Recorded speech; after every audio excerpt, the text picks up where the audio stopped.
Hey everyone, thank you. I'm Tash, this is me looking a bit more grumpy. My pronouns are they, she. And I'm Sue, and I don't look so grumpy, and I'm she, her. Great, okay, well, welcome to our session about working with LGBTQ audiences. We are going to share with you today some of the key highlight lessons that we learnt working on the Stories and Strategies workshop. We worked together as a queer collective with Queer Britain, and the project was actually part of Mindsets Plus Missions UKRI funded grants programme supported by the Museums Association. So, Queer Britain. If you're not so familiar with Queer Britain, and if you're not, why not? Queer Britain, just a very short introduction, is the UK's first LGBTQ museum, bricks and mortar LGBTQ museum. We've all been waiting for this for a very long time, so it is wonderful that it is here. It's 3 years old, opened in May 2022, and in their first year, a very impressive 50,000 visitors, just showing how many of us were waiting for it to come. What they do, they have a mainly queer-led and queer-majority staff, and they do everything they do is with communities. Some of you might have experienced some of their work and seen some of the exhibitions and projects to do with LGBTQ travellers and so on. But it's all around these three principles, and this is what informed our project. So, telling the hidden stories of LGBTQ people, preserving LGBTQ heritage, which is often just fragile living memory, and inspiring people to be who they are and protecting their liberties. Something I hope we would all agree is more important now than ever. Okay. So what we did, we organised together a project. It was a collaboration between ArtNel and Queer Britain. And it was all about addressing the balance, because Queer Britain is called Queer Britain, but it's actually in London behind St Pancras Station, and therefore is very aware of the fact that quite a lot of the focus of everything that they're doing is likely to be London and South-centric, and that is not Britain. So this project was all about going physically around the UK and actually finding some of those stories and voices that had never been asked for their opinions, and never been asked for their stories, and we wanted to know not what we thought the barriers were, but what they thought the barriers were to engagement in heritage. So we went to lots of places. We visited Northern Ireland, Scotland, Wales, North East, North West, East Anglia, Midlands and Cornwall. I think I've got them all. And we organised 8 story discovery workshops, and those were about bringing together LGBTQ communities into heritage venues, because some of those audiences had never been before. So we asked museums, libraries, archives, and even a science museum I used to work for in Birmingham to host for us and work with us. And for some of those partners, it was the right timing for them, because they wanted to start on this journey, but again, needed some help and support. So and we're very grateful to them as well. But even more crucial than that was going to the local LGBTQ groups. Now, there are lots of them. They tend to be really organised by the community for the community, but sometimes they were local authority supported, sometimes they were a heritage queer group, like the wonderful Queer Kerno, for example. And what they told us was they often get asked to join projects, which is nice, but what the expectation tends to be is that they have to go to London or to somewhere else that isn't where they are. And when we told them that this project was about going directly to their location, it was critical in terms of the goodwill. It was right up there before we'd even started the workshop. So I have to say that's one of my biggest takeaways, and it's something we really want to sort of push home in this session. So there were 2 things we wanted to do as a result of that. One was create the Quilt, which is bringing together all the threads of some of the stories and the people that we met along the way in their own words. And Tash is going to tell you more about it. And I have to say, because I don't think Tash will, or maybe they will, but it's award-winning now. I think we've won lots of awards. Tash will tell you more, but it really is fantastic work on the part of ArtNel. So you can download that well, anyway, you can get podcasts, but particularly from the Queer Britain website. I'm not paying Sue to do this. No, she's not. No, sorry, they're not. And then the second thing we wanted to do was to share that journey with you. Because lots of people say to me that I want to work with LGBTQ audiences, but I'm just not sure, where to start or, how I can work effectively with communities. So that guide is, we hope, going to be something like the Trans-Inclusive Practice. We want every museum to download that again from the Queer Britain website, and we want you to incorporate it as part of your policies and the development of your inclusive practice, because that guide tells you all about what we did, how we did it, what we learnt, what went well, what didn't go well, and how we can support you on that journey. So I'm going to hand over to Tash, who's going to tell you a bit more about the process. Okay, thanks, Sue. So here's some pictures of the wonderful people that we met travelling around the UK. Like Sue said, we went to 8 different places, and each of those places, we hosted the workshop initially in a GLAM, Gallery, Library, Archive, Museum, and partnered with a community group. But many people, much like the speaker was talking about before us, the session before, haven't been into these institutions, feel like there's lots of physical barriers in going into that place. So we were really aware and conscious that we were a queer group of people coming into that place and saying, we're not part of this institution, but we're going to be here and hold space for you to come into it and help you have the conversations that are really complicated. And I think this is a really important takeaway, is that you can't do this on your own as an archive or a heritage institution. You have to partner with other people, but be open to sort of inviting people in to allow them to create a safer space, especially if the space that you've created, for historical reasons or whatever it is, doesn't feel safe for those people who you want to get into it. So it's about inviting people in to open up those doors, but holding space for that to be quite a complicated issue. And I'll talk more about safer spaces and how you hold people within them in a bit later on. I know the previous session was talking about safeguarding as well, which is really, really important when you're inviting communities into archives and museums where they're going to interact with materials. That could be very trauma-inducing, as well as asking them to share stories themselves. So we travelled around, it was amazing. And like Sue said, Queer Britain is a physical museum in the middle of London, but queer people are everywhere. We know this all the time. Trans people are everywhere, trans people exist, and we spoke to so many of them throughout the project. But it was about going outside of the bigger cities, stepping away from the way that history is historically told and redefining it, and I'll talk more about that in a second. But what we did when we held these workshops was we partnered with the local community group, and then we invited people into that space, and we stood up there as 2 queer people ourselves, me and Adam, my collaborator who's not here, and we shared something about us.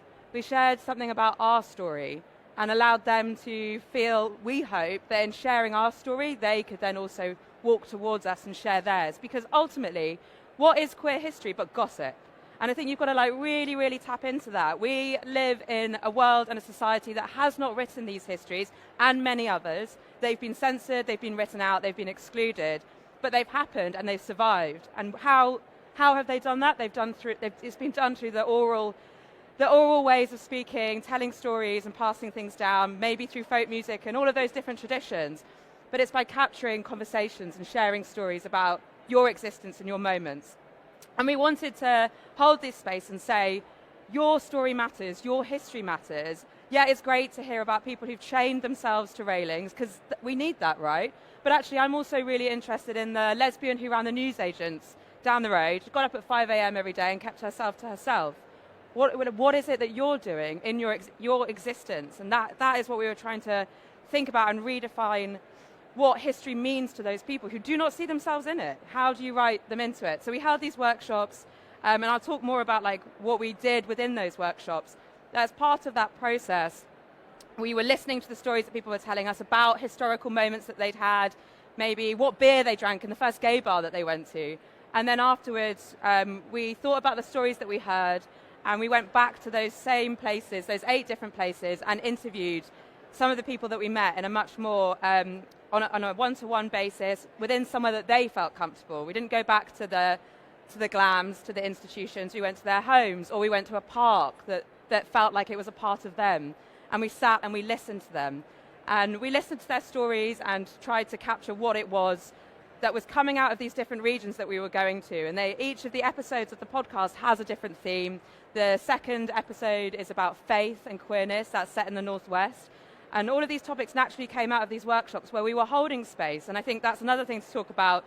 When you think about community and interaction from community, you have to listen and defer to the community and what it is saying, because there are threads that will come out of them, of those people speaking to each other and just listening to each other. And it's this idea of living archives and the way in which we interact with each other and how that shapes and changes the moment that we're in. Like, we're all in a moment now. You're all hearing me, and then you'll hopefully go away and maybe talk to someone else about it. But what I'm saying today will now live on in you, and then further out and further out. And this is how we make real change, I think, within the heritage and the archive world, is understanding that fantastic moment between interacting with heritage, sharing your history, sharing something, and then adding that back to the archive, because the archive is ever growing. And how do we reflect on the archive historically and add to it as we go through? So we interviewed these people, and they're between 1 and 2 hours long. They're now part of Queer Britain's archive, but also part of all of those institutions that we worked with and connected with, so they're part of that archive there too. It's not taking it and putting it in Queer Britain in London. It's about building a connection, building a collective. And then from those interviews, we edit them into a podcast series. And so each episode covers a different area. Like I say, they've all got these different themes, from faith to creativity, all across the UK, and each episode focuses on a different area. And that includes these amazing people that we spoke and listened to. And it was a really incredible experience, very, very humbling. And also, in and of itself, it was quite a complex one as a queer person who grew up in Plymouth, going back to the Southwest, where I personally ran from because it was very homophobic where I grew up there, and then re-engaging with that. So whenever we were doing this work, we have to think about not only the impact on our contributors, which I'll talk about, but also ourselves, especially when it is our lived experience that we're trying to bring people more into the heritage space. So care for yourself, write that into budgets, as well as thinking about the contributors. So these are some of the amazing people. This is the Trans Joy Quilt in Norwich, the inspiration for the name of the podcast, which of course nods to the AIDS quilt, which was an incredible thing to come out, and I believe is coming to the Tate. And then these are some pictures from the workshops in which we held these really amazing conversations. But what we were doing is building a community with this work. We were speaking to people, they were speaking to each other, and then we also gave back the episodes so they could have listening parties and engage with it in those local communities. So it's a really circuitous, living thing. And then this quilt is now an exhibition that is open anywhere, 24/7. All the episodes are transcribed, it's accessible, and it's free. And more importantly, you can listen to it anywhere. You do not have to be in a physical building to engage or interact with that heritage. Plus, it's a new way of thinking about oral histories, maybe. So just a quick sort of synopsis on that. Back to Sue to talk about the barriers to engagement that we learned about. Yeah, great. And do listen to those podcasts, because they will make you laugh, they will make you cry. They are accessioned into the collection for Queer Britain, and some of the groups that we worked with have got access to them as well to use them for material. Okay, so we wanted not to do the defining of what best practice actually looks like in the heritage sector. We wanted our LGBTQ communities that we were consulting to do that. So how we did that was we talked about barriers with them. We did that in 2 different ways. So you can see there on the left-hand side, that's one of the brainstorming stroke consultation sessions from each of the workshops. All of the 8 workshops, we asked people in a safe space, what are your barriers? What is stopping you engaging with heritage organisations? And then at the end, we also asked them to fill out, and with support if needed, a questionnaire. And you can see the question there. And what we're going to talk about now is what's the sort of key findings, really, what people actually said. So some of them are physical, as you can see. So 1 or 2 people felt that LGBTQ people tend to be in a lower socio-economic bracket, and therefore cost is an issue. Cost to get somewhere, cost to pay to come in. And then if you do manage all of that and you get to the place, do you feel safe? 1 or 2 people said to us they actually feared for their physical safety. And that's something that people need to take on board. Lots of others said they felt that they would receive some form of discrimination, and lots of ways in which that could happen. So that was concerning them about why they would go. Or if that didn't happen, would they get a warm welcome? Would they see people who were openly queer? Would they see any material that included anything to do with the LGBTQ communities at all? But then if they saw that, they were then concerned, was it curated by somebody who wasn't from the LGBTQ community? And therefore, were they going to be misquoted? Were they going to be misrepresented? Was their particular story or their community part of that story or an acknowledgement of that? So those were all concerns. They also didn't find out about what was going on in heritage organisations very easily, and that's because there isn't much of a dialogue between heritage organisations and those local groups we talked about. They know about Pride and they know about other things that are going on, but that was what they said, was they just didn't really know things were happening. And then something I see, because I have worked with Queer Heritage South and some of their projects, and quite a lot of other queer heritage projects, say the same thing, that a lot of participants don't think that what they have to say or their stories is actually heritage or worth listening to. They don't think anybody wants to know about it. So there's a lot of work to be done there in terms of the advocacy that it is. And it's all going to disappear because it's fragile living memory. And then you've got the issue about the trauma narrative. Now, obviously, there are huge stories about oppression and discrimination, and they must be told. They must be told. We need to hear about those. The world needs to hear them. But if that's the only story you ever tell about LGBTQ people, then we don't appear as human beings. And several of our respondents said, I want to hear maybe less about that, but I want to see myself represented. I cook, I date, I have a faith, I go to work, and this happened in the past, and I want to see that, because otherwise you're excluding a whole part of my life and the lives of LGBTQ people, and reducing us to one particular thing, even though that's a really important story. And then our LGBTQ communities reflect wider society. So there is sexism, there is racism, there is transphobia, there is ableism, there's all sorts of discriminations and intersectionalities, and also there's lots of invisibility. So lesbians have often felt that the narrative can be about gay men only in the past. If you are bisexual, if you are asexual, if you are intersex, you wouldn't know that those people exist, you don't see material about them. If you're a person of colour, part of the global majority, if you're a person with disabilities, those intersectionalities are not mentioned either, and so you're missing a large part of the story. And then all of that is then compounded by, as Tash mentioned earlier, that if you live in a rural area, and we did go to some rural areas as well as cities, then you do, of course, then all of that's compounded by the fact that you can't get anywhere to see people like you can't form your own networks and support. So you can see a quote of at least one encapsulating some of what I've just said. So what do you do about all of that? Well, I think the key message from us is that you must acknowledge all of those things. You must listen to the communities. You must work out with them, not on their behalf, but with them, what the solutions are. And this isn't new, and you've all heard this phrase before, but it was mentioned on a few of the surveys, and nothing about us without us.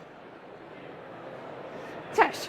I think ownership is really important as well, just to pick up on what Sue's saying, that these are barriers. That's okay. Let's own them. Let's go, these are the barriers that you have to coming into this organisation. How can we help to change them, not to deny them? So I think that's a really strong starting point. But I'm going to talk more a bit about the workshops that we mentioned, and what we did to sort of engage people in this idea of redefining history. I mentioned it a bit before. History often has lots of kings and queens, and some of those kings are queens too. But how do we write in everyday living histories into the archives, into those historical narratives? So what we got people to do was to create these queer maps of their queer ancestry thinking about what moments in their life mattered to them. Someone drew a sofa that they kissed like a girl on for the first time. It's amazing. I want to have that sofa in an exhibition, right? All of these different moments in time that mattered to them. A person who wasn't necessarily LGBTQ+, but showed up and supported them. That belongs on their queer map. So what we did was hold these sessions where we got people to think about a place that was important within their queer history, their queer journey, an item, a physical object. Some people brought those objects in, which was an amazing thing to see, something that looks like an everyday object to you or me, but it was a moment in that person's life. And it's about what we see when we look at an item, right? It's the story around the item, and everyday items hold so much power. So we're getting people to think about that, the places, the moments, the physical objects, and getting them to map them down on these A3 pieces of paper, and then to talk about it and to have a dialogue within it. And these sessions were really amazing. They lasted, our workshop was about 2 hours long in total, with breaks and all of those things. But in sharing those stories, other people started to share their stories too. And you saw this wonderful thing, like I was talking about, of everyone shaping each other's lives, hearing each other's stories, and then being able to contribute back to another. And then those stories are added to this wider network of living history of how we can really think about these things. And Sue mentioned this, but it is at-risk history. This is at-risk heritage. If we're not going to record these people's stories, we're not going to invite people in now, then when do we do it? When can we do this? If we're not going to do it, who is? And I think that's a really important thing to take away, that you can't do this on your own, and you shouldn't have to, but you don't have to. If you want people to come into your organization, create those spaces to be able to have conversations with them. Maybe not in your institution, maybe that feels like a step too far. But you have to work with communities, and it's about that collective experience that we did in working with Queer Britain, working across the UK with these different heritage institutions and those local communities. But more importantly, just speaking to people and listening to them. And I think there's a really important thing around like listening. It's not just asking the question, recording, like getting them to write these things down, which are all part of the archive now, or even just writing down or creating a toolkit. It's holding a space to hear what people have to say, listening to it, and then doing something about it. You have to follow up on your actions and continually communicate back to the communities that you want to invite in. And sometimes you won't hear anything back, but you have to keep going, you have to keep doing it.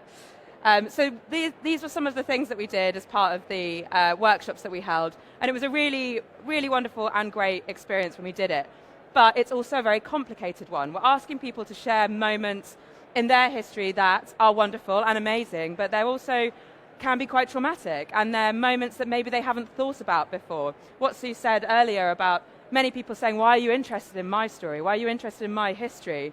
Part of what we were talking about was to do with lots of things to do with Section 28 maybe, which is that law that came in under Thatcher's government, which effectively said you couldn't promote homosexuality as a pretended family relationship. So it had a really negative impact on teachers and children. I'm a child of Section 28. But within the workshops that we were holding space, many people thought about those times for the first time that they hadn't thought about in a long time. And that is really important, but that creates a very complex scenario that you have to be prepared for, which is why we have this section in the toolkit, the safe space agreement. No space is safe, we know that. It's all about creating safer spaces, but it's a good intention.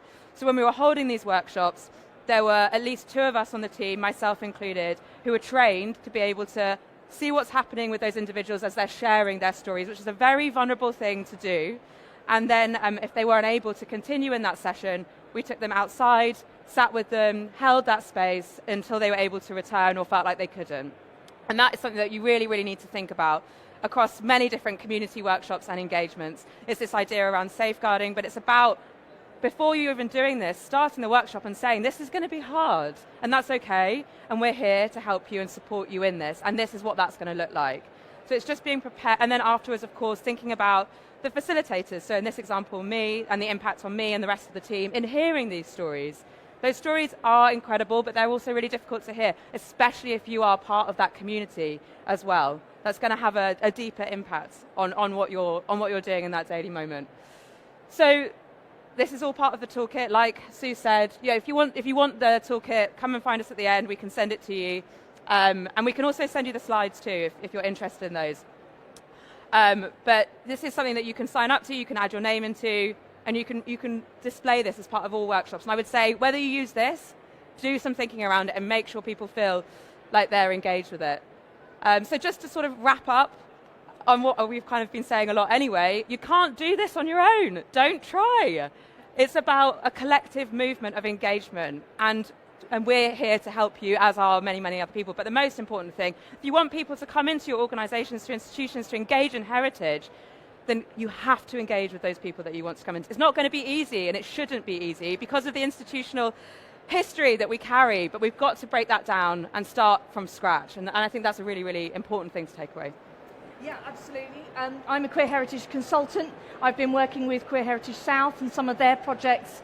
We're Still Here, Blackpool and Margate Pride, and I also work with Q Alliance in Milton Keynes. But in my previous life, not that long ago, I've been a museum director for 20 years. So I know, where some of you might be, and I know that some of you struggle. I had a conversation with somebody I met yesterday who said, I can't get my director to sign off on LGBTQ inclusiveness. Goodness knows why, but there are some real struggles out there. But I understand the leadership point of view as well. So it's very important to perhaps I can help with some of that. I do, I do have, and I'm very proud of this. I just had them printed, nice new queer, wonderful heritage cards with a sparkly rainbow.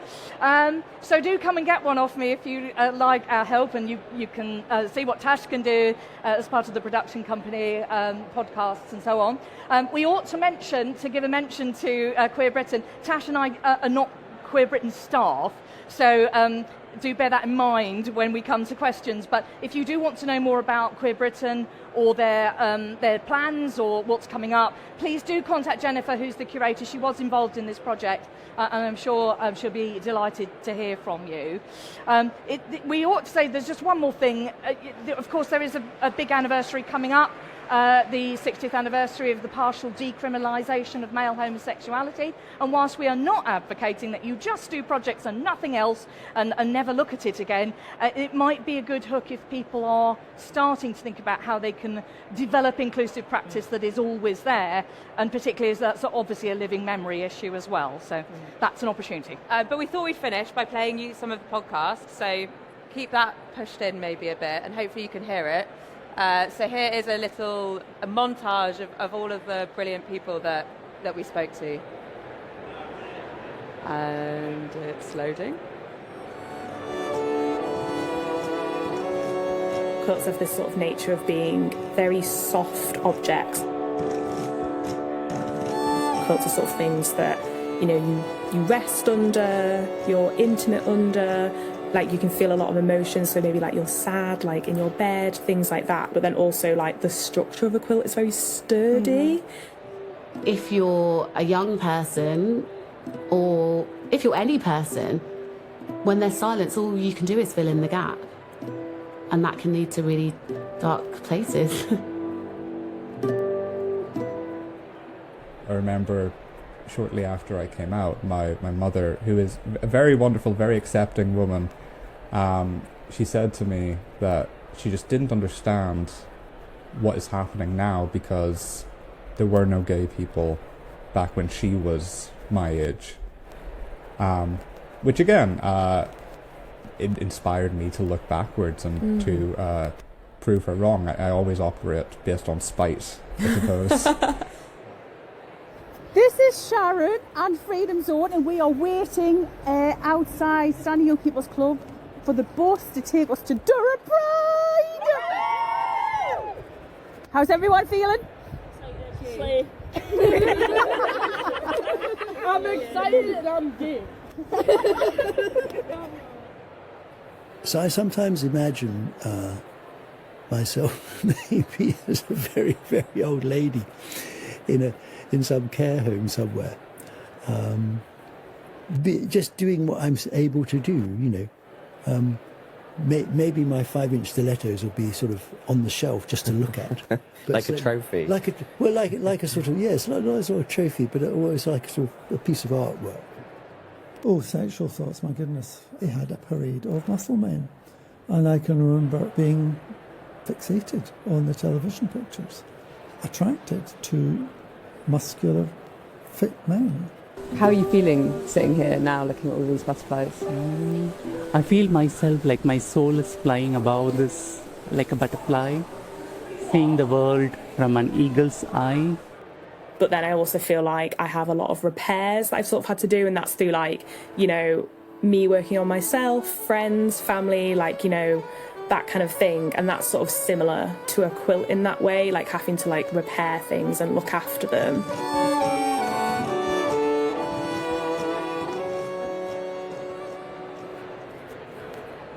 Thanks.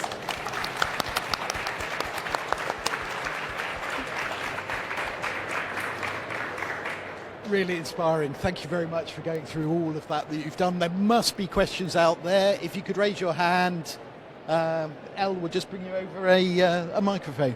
Oh, wait, I've got to put that in, right? Have you Oh, got it's it in. Is it Yeah, in? it's in. Oh, it's in. Okay.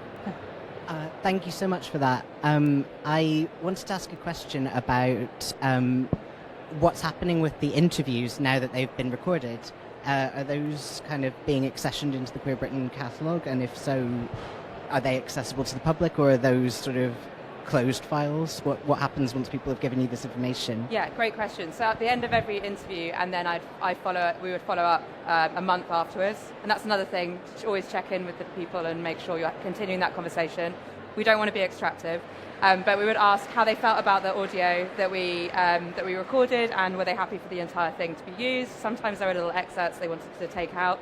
And then, yeah, the audio file was then transcribed, and the whole thing is part of Queer Britain's archive. It's at Bishopsgate at the moment. I don't think it's open publicly yet, but it will be.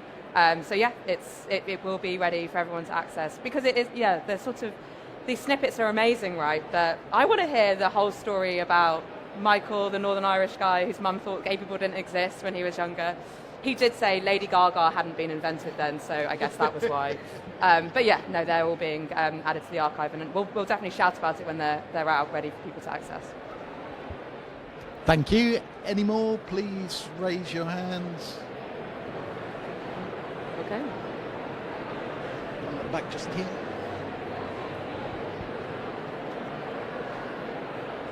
There's another one off this as well. Yeah. Just here.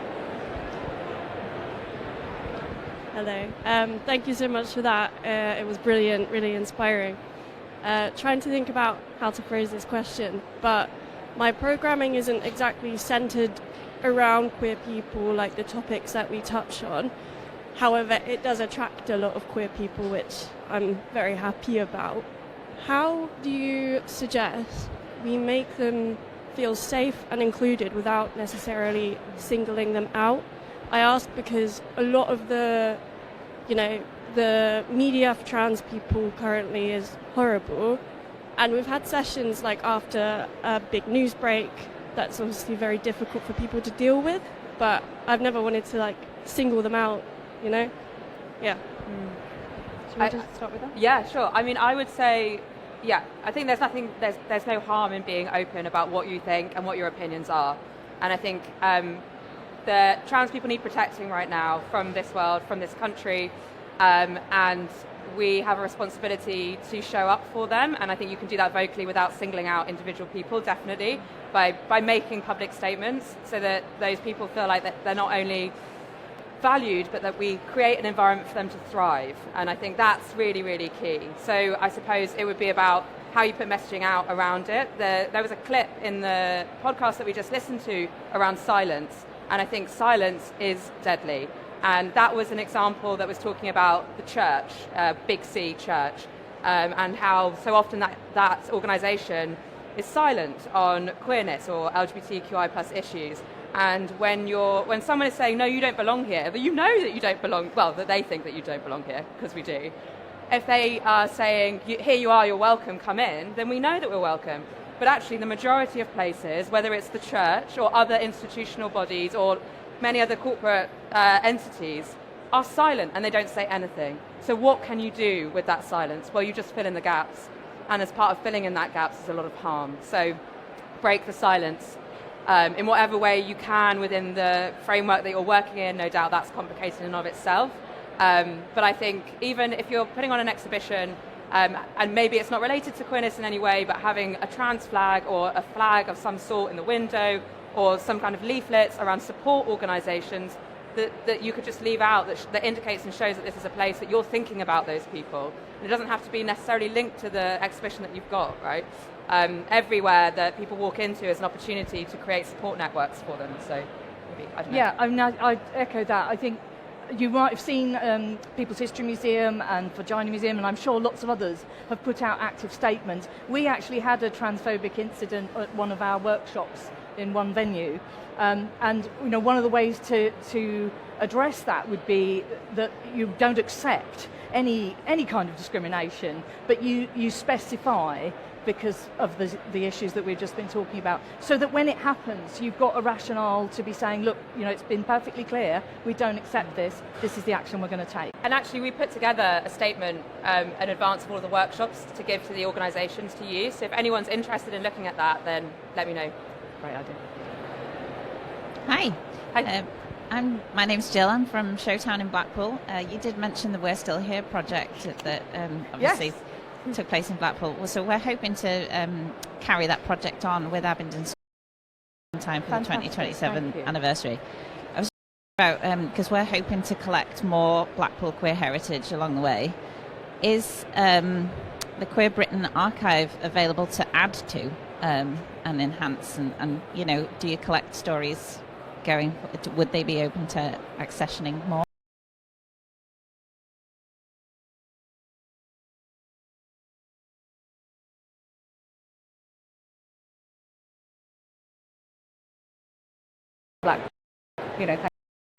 I would say as well on the adding to the Queer Britain archive that it's great to keep a connection between the community that's creating the archive. So add it to Queer Britain, but like add it to your local archive too. Right? I know, I'm sure you would, but like I think if we can have things popping up in more archives, it's like the idea of cataloguing, right? If I want to go and look at something from the 1940s that's gay, I can't because it wasn't catalogued in that way. So it's about, that's also something to think about in libraries and archives, how you're cataloguing things. Are you cataloguing things with the words that we use today? We don't know what words we'll use in the future, so try and think about how you're cataloguing things and what you're trying to explain and show, and add as many things into it so it is, you know, accessible to our future generations, so they didn't have to grow up in a world like we did, right?